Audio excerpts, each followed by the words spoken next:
Are you ready to overcome the complexities and burdens that come with your success? Join the team at Centura Wealth Advisory in the Live Life Liberated podcast. Now, on to the show.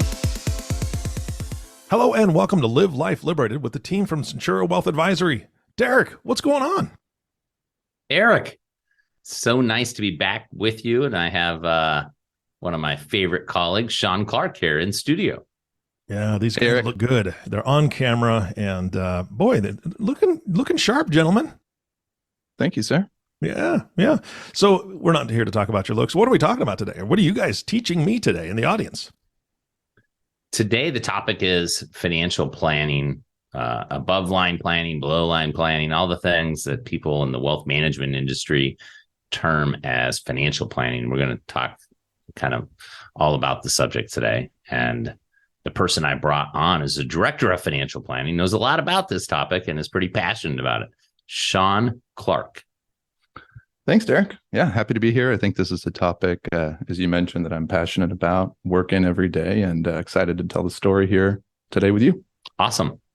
So just as a way for a little background for the listening audience, Sean, why don't you tell the folks how smart you are and what you've accomplished in your life?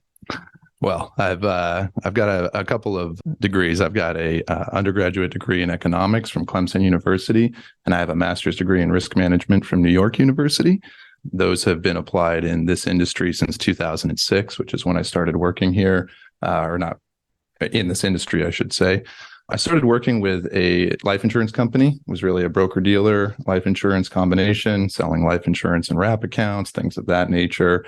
Transitioned to a broker-dealer, worked for a couple of insurance companies, and then ultimately here with Centura, which is a registered investment advisor 5 years ago in 2017, and been working with you ever since. So that's a little bit about me, both from an academic standpoint and a professional standpoint. How about yourself? Yeah, so my background's in finance. Got my degree in finance, undergraduate degree, and got my CFP in 2000 and went independent, got in the business in 98. And my father died unexpectedly at 66 from a stroke, and saw all the financial professionals in their lives didn't do a very good job. And so after being in the business for only a year, being depressed for a year, I thought, this is what I'm going to dedicate my life to, is help other families really figure out this stuff to really provide coordinated wealth management services. So that's what I've been doing. I went independent in 2001, and 21 years later, still doing it, still loving it. And you and I met 5 years ago and love working on these problems every day. Yep. And I can attest you are still passionate about it day in and day out, and really have one of the strongest fiduciary standards that I've ever witnessed. So we'll talk about that, but that's a little bit about us and our work together and what we're doing here at Centura. So with that, let's jump into the topic of planning a little bit. Cool. So I think the word financial planning encompasses a lot of different things. Here at our firm, you've kind of really delineated between above line planning and below line planning. Why don't we talk about what is below line planning? What is it? Who offers it? How is it helpful? So I think it would be helpful for us to just contextualize our ideal target in terms of an audience, in terms of who this is applicable for, kind of set some context in terms of what we're going to talk about. And then I was a baseball player in a former life, so I'm going to explain a little bit around what this above the line, below the line planning idea is that we have. So the clients that we serve here at Centura Wealth Advisory really have a net worth of $10 million and above, and or annual income of $1 million and above. And there's reasons that we focus on that demographic, which we'll jump into, but those are the clients that we serve. So in talking to that group of clients, we kind of think about the planning world in a few different ways. There's a firm that I used to work for, and at the time, I was a little bit limited in terms of the products and solutions that we could offer. It was a broker-dealer, and they operate under a suitability standard. It's a little bit different than RIAs. But anyway, I mentioned to my boss at the time, hey, what about this? What about that? Why can't we do this? Why can't we do that? And the story was, hey, the work we do is good enough. The planning work that we do is good enough. And so that always stuck with me, like good enough, like, I don't know, it just didn't sit well, right? So never wanted to be just good enough, wanted to do stuff that was above and beyond, and really things that can move the needle. And in terms of, when we say that a line, I was a baseball player in a former life, and there is a term in baseball called the Mendoza line, and it indicated a 200 batting average. And there was a gentleman with the last name Mendoza who year after year never eclipsed that line. And so being a former baseball player and now working in planning, we've kind of adapted that line as being the line of good enough. And so when we talk about above the line and below the line, what we're saying is above the line of what we consider good enough planning. And then everything below the line is really the stuff that goes into that good enough concept. So we're going to split that up a little bit and talk about why the above the line planning items really move the needle for our client group, and talk a little bit about why this area is underserved in the industry. Okay. So just back to the ideal client, the planning solutions that we put together really serves this ideal client, people with high income and people that have a large enough net worth that can take advantage. So we've kind of said this minimum is $1 million income and 10 million of net worth. Those are who can really participate in the planning solutions and that can also participate in the investment solutions that we offer. And then the majority of planning, let's just get into this, what we call below the line planning that most offer. And it comes in 4 different categories. Why don't we just walk through the 4 categories? Yeah, perfect. So we split it into 4 categories, as Derek said. The first one is cash flow planning. So for folks that are taking income from their investments or are at a certain point where they're looking at income from their portfolio and or different sources, often a cash flow based plan is appropriate. And many advisors will offer that through various softwares and things like that. Nothing really fancy there. It's just an approach to understanding solving cash plans. That's right. So that's number one. Second one is goal-based planning. That's a little bit different. Often it can be for folks more in the accumulation phase of their life or targeting certain objectives in the future. And the planning tools and software also standard in the industry, but a little bit different in terms of how it approaches the problem versus cash flow. But those are the 2 types of planning that most firms and advisors will offer: goal-based and or cash flow planning. And the goal base is, am I on track? Yeah, right. Exactly. Where am I at? Am I on a good path? Am I going to get there? Yep. Okay. And what if I do this? What if I do that? Get some directional accuracy from a decision standpoint. So it doesn't move the needle in changing outcomes. Small, right? Small. It's marginal at best. Yeah. Okay. What's the third thing in below the line planning? So the third thing is really the concept of asset allocation and asset location. So what's the mix of investments you have? Stocks, bonds, alternatives. That's asset allocation. And then asset location is where do you hold these various investments, whether it's taxable accounts, tax deferred accounts, certain types of trusts, those kinds of things. So maybe you can be more efficient in your allocation. Maybe you can be slightly, so from a risk management standpoint, maybe you can be slightly more efficient from a tax perspective in asset location. We don't call that income tax planning. We call that asset allocation and asset location. And maybe it moves the needle a little. I mean, yeah, again, it's marginal at best, right? All these things are small tweaks that done consistently over time can add up to good results. But each time you're looking at them, they're really small incremental improvements one way or the other. So once they've done those 3 things, they've done cash flow planning, goal-based planning, and asset allocation, asset location, they then turn to a testing, right? Like any good plan, you're going to stress test it. That's right. We're going to go to risk modeling, right? And there's different ways to do that. The standard approach in the industry is what's called Monte Carlo simulation. And that's a probabilistic risk forecasting method to give you an idea of the range of outcomes, good, bad, and in between. So just to say, hey, 1,000 different outcomes, what would be the likely from, bottom quartile results, middle quartile results, top quartile result, kind of give you a range of potential outcomes. That's right. The median is often quoted, which can be interpreted as the most likely. And then there's various ranges from there that can be looked at in different ways. And then the follow-up to that would really be what I call more stress testing, which is on single factor shocks, like what if the market had a 60% drop tomorrow? Or what if you lived 10 years longer than we planned? Or inflation's higher than we assumed? Those kinds of large one-off factor shocks. And that can give you an idea of where a plan is exposed to and some areas that you may want to target from either an investment standpoint or tax standpoint, planning, you name it. So to belt and suspender those areas that you may have a weak point in your plan. For sure. So no matter where you turn, I would say the vast majority, that is planning, called financial planning. And at our firm, we think it's important. We think it's not near as important as the things that are above the line that we think move the needle. And so we do this stuff, but we do it after we've really done the above the line planning first. Yep. So those are the 4 things in below the line planning. Let's get into the 3 things in the above the line plan. Yep. So the 3 things in the above the line planning, we'll just hit on them 1, 2, 3, and then we can dig into them. The first one is income tax planning, which is ordinary income or capital gains. The second one is wealth transfer, which includes estate tax, gift tax, and gift generation skipping tax. And the third one is what we call balance sheet optimization. We'll explain what that means. But those are the 3 above the line planning items. And I'll just add to what Derek was saying a moment ago. We do the below the line planning items, the 4 that we just mentioned.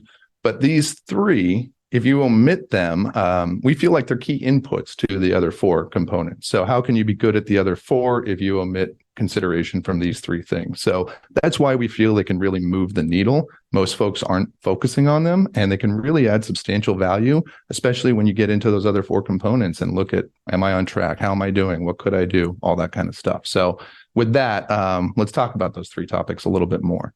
Yeah. So let's get into income tax planning. Oftentimes I hear advisors say we do income tax planning. And when I ask about the process and the tools or what has been implemented, I don't get a lot of, it's harvesting losses, it's Roth convert. I mean, it's not the high level. What is your process? How are you going to move the needle? If you pay $1 million a year or $5 million a year in tax, what are the solutions that are going to cut that bill by 20, 40, 60, 80%? What does that look like? And when I say something like that, like I usually get a lot of blank stares. The most common response is, well, isn't that what the CPAs do? That's my CPA's job, Sean. That's right. And a lot of advisors, if you look at the industry, since I've been in it since 2006, one of the advisors' roles is business development. And oftentimes it's collaborating and partnering with CPAs to get referrals. And so as an example, many advisors might work with a client and say, oh, for the tax planning, let me introduce you to a CPA. And that was just a business development model. So they kind of didn't take that in-house. It became an extension of their services to refer it out, and then hopefully use it as kind of a business development engine. But what I've found is that it's largely been omitted from the actual practice as a result of this kind of situation. And we can dig into some of the reasons why.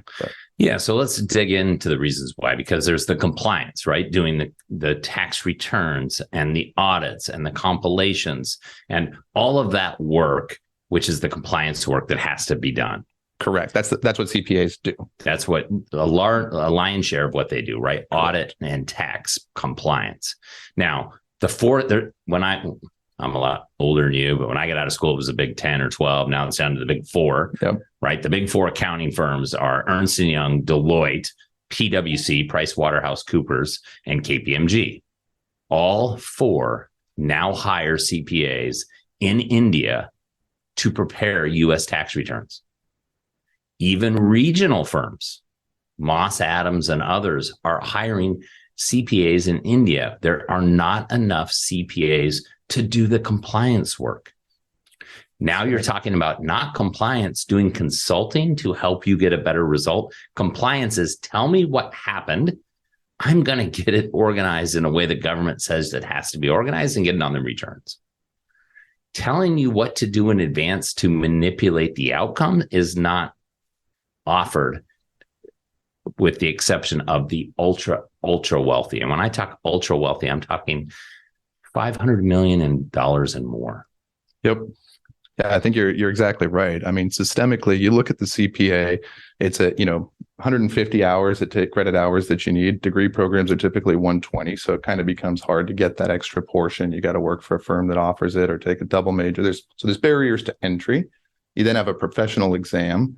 And then I don't know if you've seen some of the headlines out there, but during COVID, they called it the accounting rapture. And a lot of people who were in accounting found themselves working long hours and for lower pay than other industries around, and kind of said, why am I doing this? Right.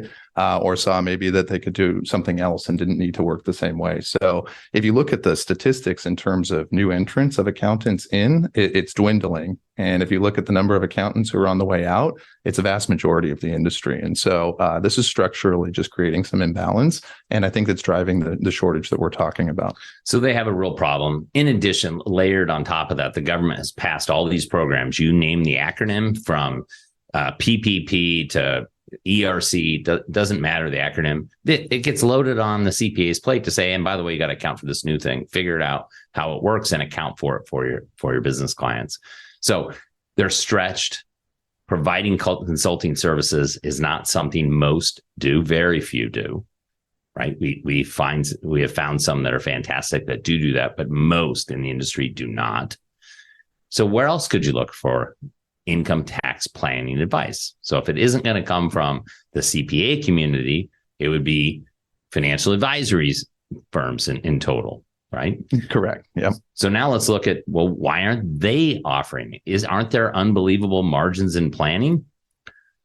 Well, the planning's actually, in our opinion, not necessarily a scalable business, particularly the way that AUM is. So assets under management. That's right. Asset management services. Correct. So most advisors bill on asset management services and include planning to that. Some may charge differently, but the vast majority of them do that. And, if you bring on a new client from an asset management standpoint, you don't necessarily need a new person to add to the team to service that account. However, with planning, it is a little bit more onerous in terms of the work that goes in, and you do need more of a one-to-one relationship. When you bring on large clients, you do need someone available to work that, and the margins are lower in that business. Well, let's just look structurally, though. Wirehouses, big, they do not want to offer it. They're worried about the lowest common denominator person on the staff gives bad advice, and they have an E&O claim. 100%. Insurance companies, they don't want to offer it. Their margins are in asset management. They don't want to get into planning. It's not scalable. We don't see huge margins in it. Wells Fargo in 2021 canceled it nationwide, refunded every single engagement. Mm-hmm. So we do not see large firms, no matter you look at insurance companies, wirehouses, where financial planners work. They're not being trained or offering these solutions to help people with these problems. By and large, the answer is pay the tax, bring us the net proceeds. Yep. Clients don't like that answer. No, the clients want better outcomes than that. Right. So it's really about the process. Correct. So this is for the most part, accounting is a backward-looking process. Tell me what happened, and I will tell you how to prepare the compliance forms to file and tell you what the outcome is. What we're talking about in planning is a forward-looking process, is to take your 2021 tax returns, roll it into 2022, help us with projections at all the different businesses, the pass-through entities, what we think is going to happen if you're going to sell a business or whatever is going to happen, mm-hmm.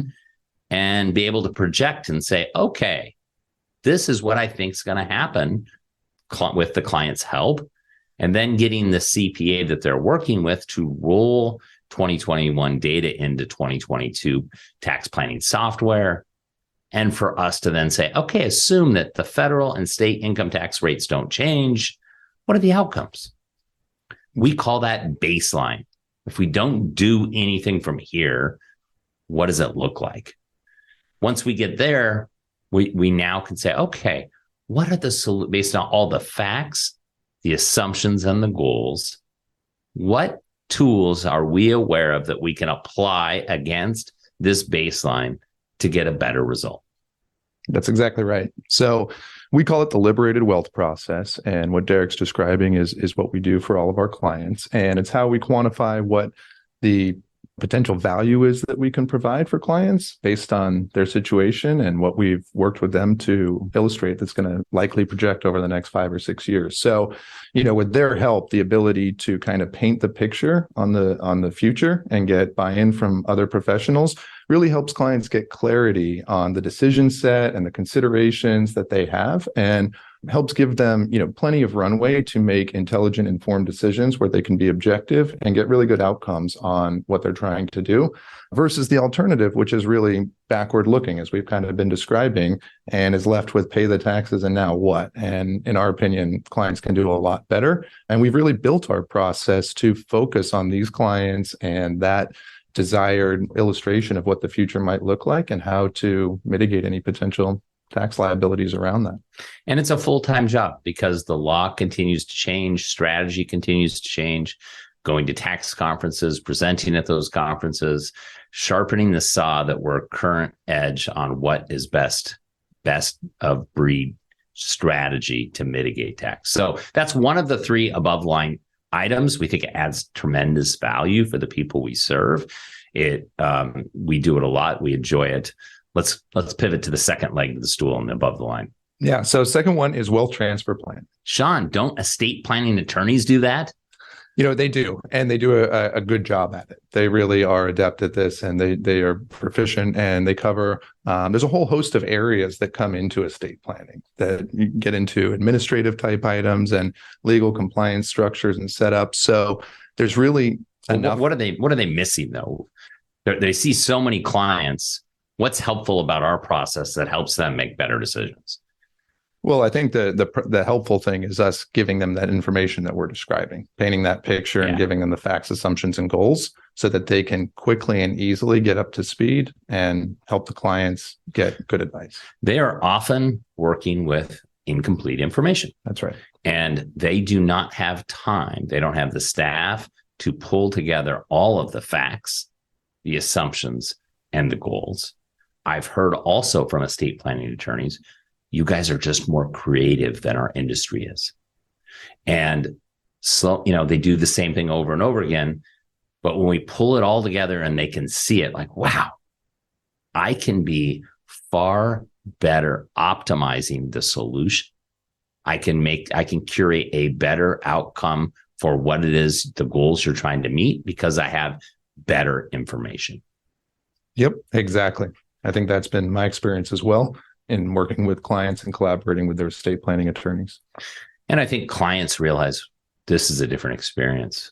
Yeah. I'm at the center of this, and I'm getting a better curated response to my concerns. Yeah, they're designing the blueprints for what they want, and they're getting professional subject matter expertise where it's appropriate. And I think it puts them in a much more empowered, informed, and strong state to make decisions. Great. There's the second leg of the above line. What's the third leg, Sean? Third one's what we call balance sheet optimization. What the heck is that? That's cleaning up a whole host of items. So coupled with kind of all of these inefficiencies that we've been describing, what we find is there's often a host of issues. Some of them can be administrative, some compliance, some just account, registration type items, things like that. Some of them can be big issues that taxes were filed incorrectly or pieces that, tax savings were missed, all kinds of different problems. So the debt is in the wrong location, or the debt's not optimized, or the estate distribution. I mean, it goes on and on and on. Correct. Right? The list is really long. So we find lots of problems when we go through the facts, assumptions, and goals. We make note of those. And as part of our process, we get everything buttoned up so that there's really good efficiency from an income tax planning standpoint, wealth transfer, and then all the 4 below the line items that we talked about. Because once you have good facts on those items, the rest of the stuff can become much more clear and more valuable.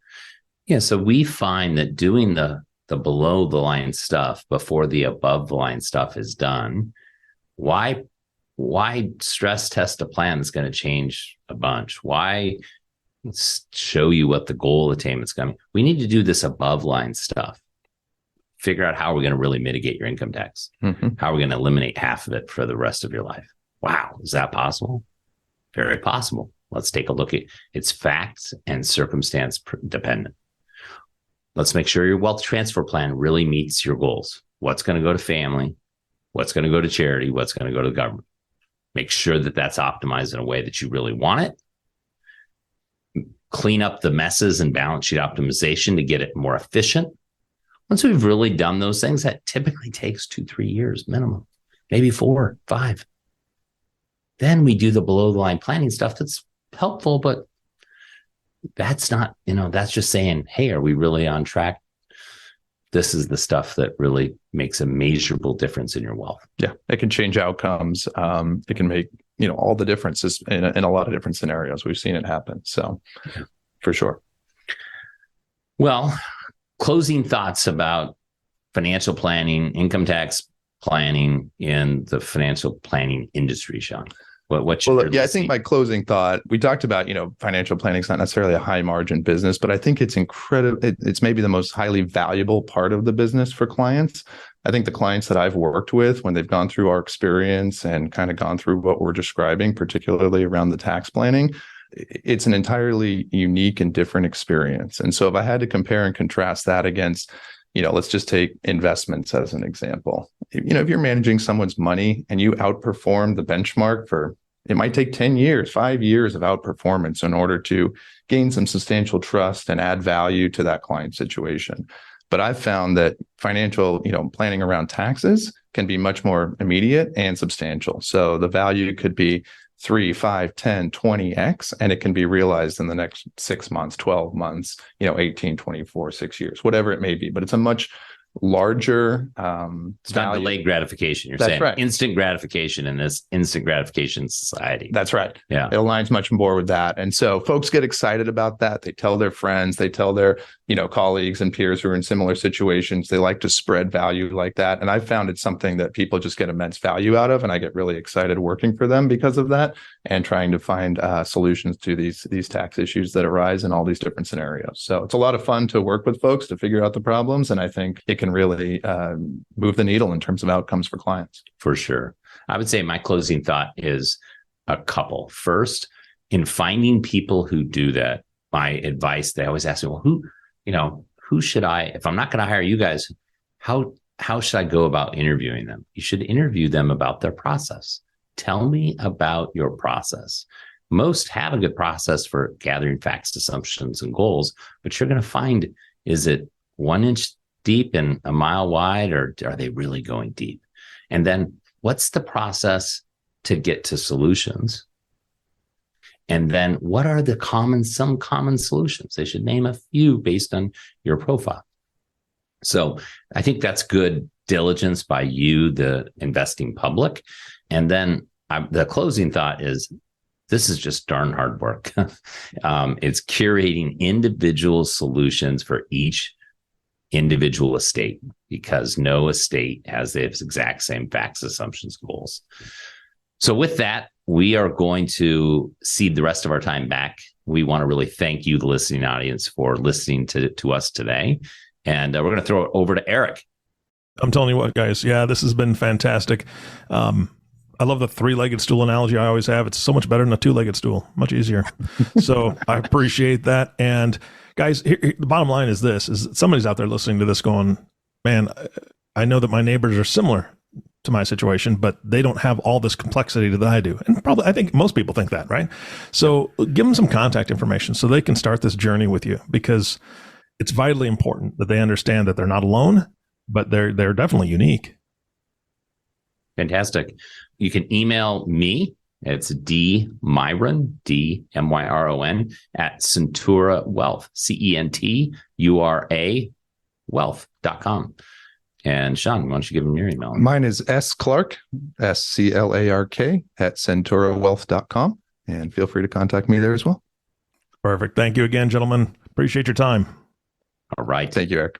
You bet. And of course, our last thank you always goes to you, the listening audience. Thank you so much for tuning in and listening to the Live Life Liberated podcast with the team from Centura Wealth Advisory.